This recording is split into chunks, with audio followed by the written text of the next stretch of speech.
Hello student, welcome to Bishop Academy online classes. Dear student, today I am going to discuss about the accounting treatment of workmen compensation reserve. In the previous video, I was discuss about the reserves and accumulated profit, in which we discuss about the general reserve, workmen compensation reserve and investment fluctuation reserve.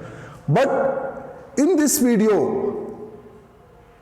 I will only discuss about the accounting treatment of workmen compensation reserve. Dear student, workmen compensation reserve का discussion हम इसलिए करेंगे क्योंकि इसमें adjustment आता है। तो इसमें जैसे मान लीजिए मैं यहाँ पे एक बैलेंस शीट एक बना लेता हूँ, बैलेंस शीट।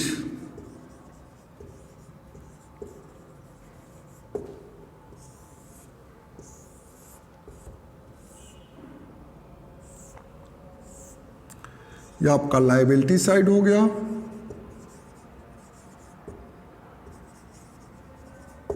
ये एसेट साइड हो गया। मैं इतना ही छोटा बैलेंस शीट ले रहा हूं, ठीक है। और एक additional information,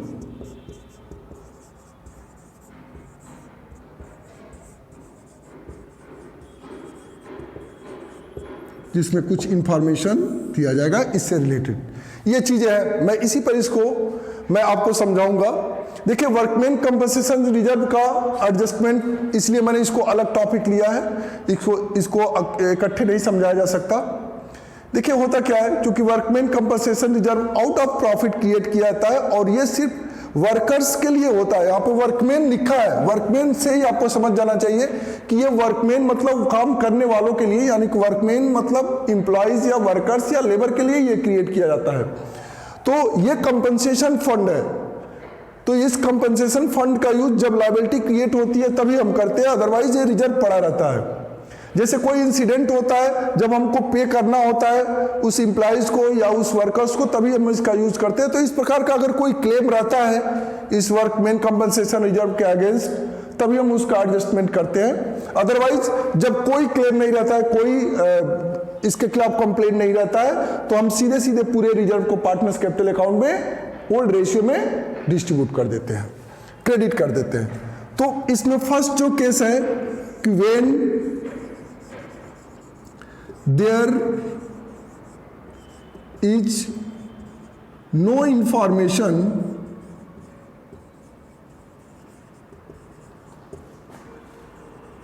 about against, there is no information of claim against workman compensation reserve, WCR से इसको डिनोट करते हैं, वर्कमैन कंपनसेशन रिजर्व WCR, ठीक है। शॉर्टकट में लिख रहा है हम। जब कोई इंफॉर्मेशन हो, सपोज करिए यहां पे लिखा है आपका workman compensation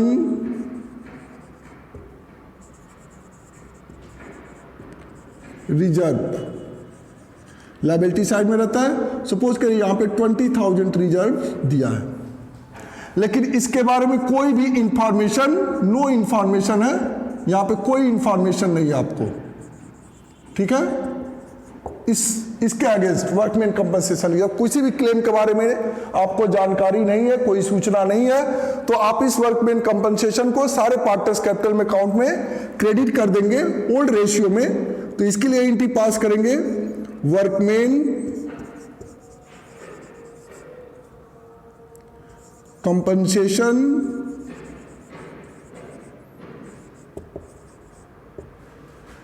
reserve account debit to all partners capital account. देखिए, ये बहुत ही इंपॉर्टेंट एडजस्टमेंट होता है इसका, एक्यूमुलेटेड प्रॉफिट एंड रिजर्व का। ये आपका इस चैप्टर में भी काम देगा, फिर एडमिशन में भी काम देगा, फिर रिटायरमेंट में भी काम देगा। मतलब ये लास्ट पूरे पार्टनरशिप में इसका एडजस्टमेंट चलता रहता है, इसलिए बहुत ध्यान से इसको समझिएगा। देखिए यहां पर केस आपका क्या है, चैप्टर कौन सा पढ़ रहे हैं, change in profit sharing ratio. तो change in profit sharing ratio का केस पढ़ रहे हैं। तो change in profit sharing ratio में एग्जिस्टिंग पार्टनर्स में सिर्फ प्रॉफिट शेयरिंग रेशियो चेंज हो रहा है। वहीं अगर एडमिशन ऑफ पार्टनर का केस होगा तो यहां पे ऑल की जगह ओल्ड पार्टनर्स हो जाएगा। वो रिटायरमेंट में आएगा तो रिटायरमेंट का केस रहेगा तो ऑल पार्टनर्स हो जाएगा। देखिए चेंज हो जाएगा एंट्री, बाकी सब चीजें सेम रहेंगी। ठीक, तो यहां पर ये एंट्री पास कर देंगे। यानी कि अगर ऑल पार्टनर्स मैंने लिखा है, सपोज करिए कि दो पार्टनर्स हो तो ए भी दो पार्टनर है, to A's capital account to B's capital account. मान लीजिए यहां पे कितने पार्टनर हैं, दो पार्टनर हैं और इनके बीच रेशियो जो है वो 3:2 का रेशियो है। ठीक, तो 3:2 का रेशियो है तो आप पूरे इस 20,000 को क्या करेंगे, 3:2 के रेशियो में डिस्ट्रीब्यूट कर देंगे। यानी कि 20,000 को आप 12,000 और 8,000 में डिस्ट्रीब्यूट हो जाएगा जी 3:2 के रेशियो में। ये आपकी एंट्री हो गई। अब वही केस आपका सेकंड आता है। सेकंड आता है कि when claim against workman compensation reserve is less than workman compensation reserve. अगर मतलब यहां पर आपका 20,000 का वर्कमैन कंपनसेशन रिजर्व था और यहां पर आपको नो इंफॉर्मेशन की जगह इंफॉर्मेशन आ जाए, कहे कि the claim against workman compensation reserve is 10,000। देख रहे हैं ना। अब देखिए रिजर्व कितना आपके पास है 20,000 और इस पर क्लेम कितना है 10,000। यानी कि 20,000 के रिजर्व पर आपका 10,000 की लायबिलिटी क्रिएट होती है। तो उस केस में आप क्या करेंगे, इस 10,000 की क्लेम की रिकवरी आप इस 20,000 में से करते हैं और जो सरप्लस रिजर्व अभी बच जाता है उसको पार्टनर्स कैपिटल में आप क्या करते हैं, डिस्ट्रीब्यूट कर देते हैं। यानी कि आपके पास 20,000 का रिजर्व है और 10,000 का क्लेम है, तो इस 20,000 में से 10,000 का क्लेम आप क्या करेंगे, कवर कर देंगे और बाकी का 10,000 आप पार्टनर्स कैपिटल अकाउंट में क्रेडिट कर देंगे। यानी कि यहां पर आपकी एंट्री क्या हो जाएगी, चेंज हो जाएगी। वही है ए बी पार्टनर्स है कि आप लिखेंगे आप workman compensation reserve account debit 20,000 to claim on workman compensation 10,000 to A's capital account to B's capital account। अब बाकी का जो रिमेन 10,000 जो सरप्लस रिजर्व है उसको आप क्या करेंगे, ओल्ड रेशियो में डिस्ट्रीब्यूट कर देंगे 3:2 के रेशियो में। तो एक का आपका 6,000 आएगा और एक का आएगा आपका 4,000 आएगा। ठीक है ना। तो इस तरह से आप क्या करेंगे, डिस्ट्रीब्यूट कर देंगे। तब देखिए यहां पर claim on workman compensation account 10,000 हो गया। लेकिन अब इसके साथ साथ आपको यह भी समझना जरूरी है कि अब ये जो 10,000 आपने जो क्लेम किया है इसकी एंट्री पे आप पास किया है, तो जाहिर सी बात है इसको आप कहां शो करेंगे। तो जो क्लेम होता है वो इस रिजर्व के अगेंस्ट है, इसलिए इसको आगे जब न्यू बैलेंस शीट बनाते हैं तो उस बैलेंस शीट के लायबिलिटी साइड में आप क्या करते हैं कि इस 10,000 को आप उस लायबिलिटी साइड में लिख देते हैं वर्कमैन कंपनसेशन। जब यहां पे आप न्यू बैलेंस शीट जब बनाते हैं, न्यू बैलेंस शीट जब बनता है रिकॉन्स्टिट्यूशन के समय में बैलेंस शीट, तो इसमें आप क्या करेंगे, जो आप लायबिलिटी साइड में क्या करेंगे, लिखेंगे क्लेम ऑन वर्कमैन कंपनसेशन 10,000 इस बैलेंस शीट में, न्यू बैलेंस शीट में आप शो करेंगे। अब न्यू बैलेंस शीट में आपका ये रिजर्व नहीं आएगा। जो रिजर्व आप पार्टनर्स कैपिटल में डिस्ट्रीब्यूट कर देंगे वो रिजर्व फिर से न्यू बैलेंस शीट में नहीं आएगा। जो भी चीजें आप एक्यूमुलेटेड प्रॉफिट या लॉसेस या रिजर्व्स का एंट्री अगर पास कर देते हैं, पार्टनर्स कैपिटल में डिस्ट्रीब्यूट कर देते हैं, तो फिर से न्यू बैलेंस शीट में नहीं आता है। और सिर्फ आप अगर इसमें क्लेम रहता है तो जितना क्लेम का अमाउंट रहता है उतना ही आप न्यू बैलेंस शीट में आप शो कर देते हैं। इसलिए दोनों को एक साथ समझिए आप, ये आपके लिए बहुत जरूरी है, ठीक है ना। तो अब यहां पर देखिए, आपने क्या देखा कि 20,000 रिजर्व था और उस पर क्लेम कितना था, 10,000। तो आपने क्या देखा, when claim against workman compensation reserve is less than workman compensation reserve. जो वर्कमैन कंपनसेशन रिजर्व के अगेंस्ट जो क्लेम था वो वर्कमैन कंपनसेशन रिजर्व से क्या है, कम है, उसके लिए आपने ये जनरल एंट्री पास किया, ठीक है। अब नेक्स्ट केस देखते हैं, ये आपने देख लिया। अब इसको आप कॉपी पे क्या करेंगे, नोट कर लेंगे, ठीक है। जैसे मैंने किया है, अगर 3 पार्टनर रहते हैं तो आप 3 पार्टनर की एंट्री करते, 4 पार्टनर रहेंगे तो 4 पार्टनर्स की एंट्री करेंगे, ऐसे आप एंट्री करेंगे। अब नेक्स्ट, अब थर्ड केस, ये तो आपका हो गया less than workman compensation reserve. अब आते हैं आपके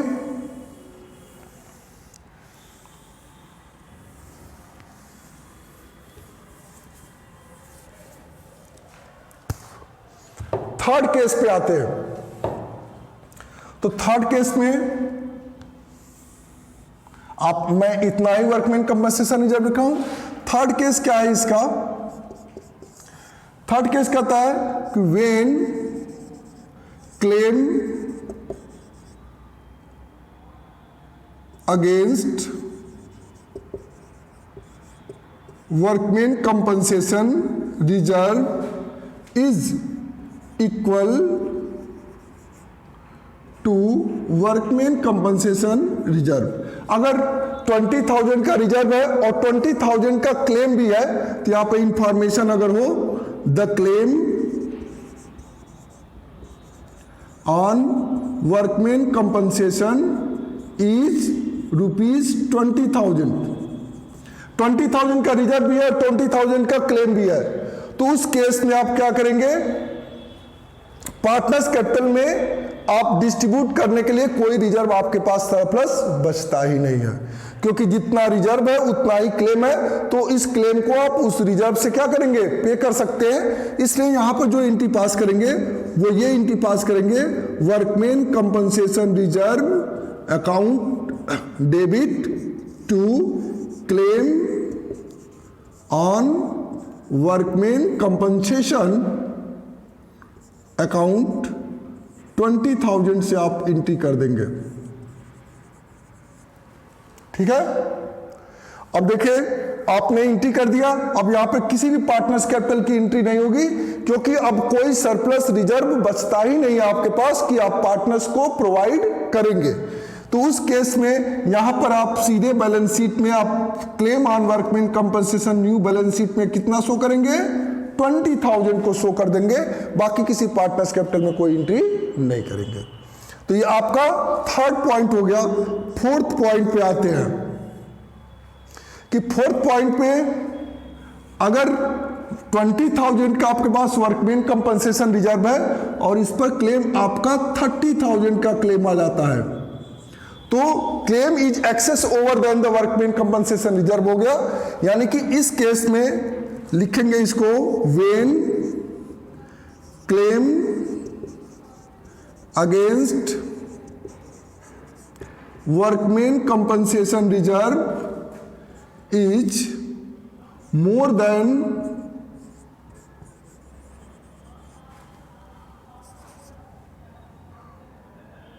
workman compensation reserve.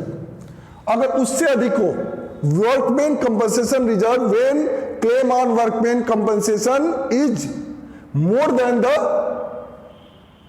Workman compensation reserve, means to say claim of 30,000 is excess of 10,000 excess over the 20,000 workman compensation reserve.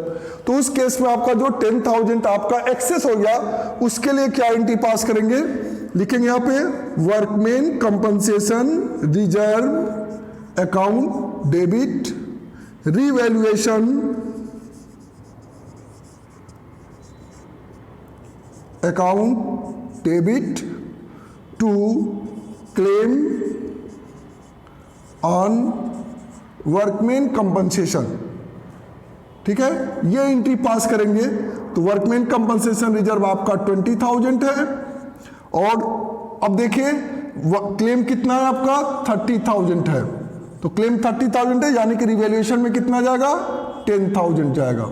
जब आप रिवैल्यूएशन अकाउंट बनाएंगे तो कभी भी अगर क्लेम आपका वर्कमैन कंपनसेशन रिजर्व से आपका क्लेम जो है अगर एक्सेस होता है तो उस एक्सेस क्लेम को आप जितना एक्सेस होगा उसको आप रिवैल्यूएशन अकाउंट के डेबिट साइड में शो करेंगे, तो उसकी एंट्री करेंगे revaluation account debit to claim on workman compensation account. ठीक है, अब जितना क्लेम रहता है उतना ही क्लेम आप न्यू बैलेंस शीट में आप शो करते हैं। क्लेम ऑन वर्कमैन कंपनसेशन यहां पर 30,000 जितना क्लेम रहेगा उतना शो कर देंगे न्यू बैलेंस शीट में। तो साथ में आपने क्या देखा कि आप न्यू बैलेंस शीट में कैसे शो करेंगे और कैसे आप एंट्री पास करेंगे। तो इस तरह से आपका वर्कमैन कंपनसेशन रिजर्व से रिलेटेड आपकी एंट्री हो गई। ठीक है, अब इससे रिलेटेड एक क्वेश्चन मैं सॉल्व कर दे रहा हूं और उसको आप उस बेसिस से आप वर्कमैन कंपनसेशन रिजर्व से रिलेटेड एंट्री आप पास करेंगे। Thank you.